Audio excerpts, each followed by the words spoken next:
নমস্কার বন্ধুরা, আশা করি সকলে খুব ভালো আছে এবং আমিও ভালো আছি। আর তোমাদের নতুন ভিডিওতে আমাদের সবাইকে জানাই স্বাগত। এদিকে রান্নাবান্না চললে একটু বেশি রান্নাবান্না করছে, কারণ হচ্ছে আজকে আমার ঘরে আমার দুই বাসুর যা আসবে। একজন আসবেন কলকাতার থেকে, ওনারা এসছেন এখানে বাড়িতে। তো ওনাদেরকে আমি আজকে নিমন্ত্রণ করলাম আমাদের বাড়িতে আসার জন্য। আর কি বলবো, খুবই আনন্দ হয়েছে, সেটার বলে লাভ নেই। ওরা ভাইয়েরা মিলে খুব আনন্দ হয়েছে, করা গল্পগুচ্ছ।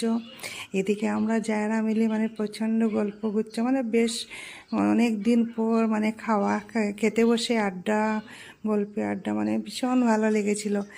কালকের দিনটা সত্যি এতই ভালো লেগেছিল কি বলবো। রাত্র পর্যন্ত খুব আড্ডাই চলছিল, গল্পে আড্ডা একদম জমে গেছিলো। দেখতেই পাচ্ছ খেতে বসে আমরা কি গল্প করছি, সব তিন জায়গারা, এয়ারফোর্স, আর্মি, সব ভাইরা, আর আর্মির কোয়ার্টারের গল্প চলছে, আমরা আমাদের কোয়ার্টারের গল্প চলছে। ভীষণ ভালো লেগেছিলো। এরপরে চা বানালাম সন্ধ্যার সময়, তো চাতে বসে ভীষণ আড্ডা, খুব সুন্দরভাবে জমে উঠেছিল আসরটা। তো কেমন লাগলো ভিডিওটা? যদি ভালো লেগে থাকে একটা লাইক, শেয়ার, কমেন্ট করে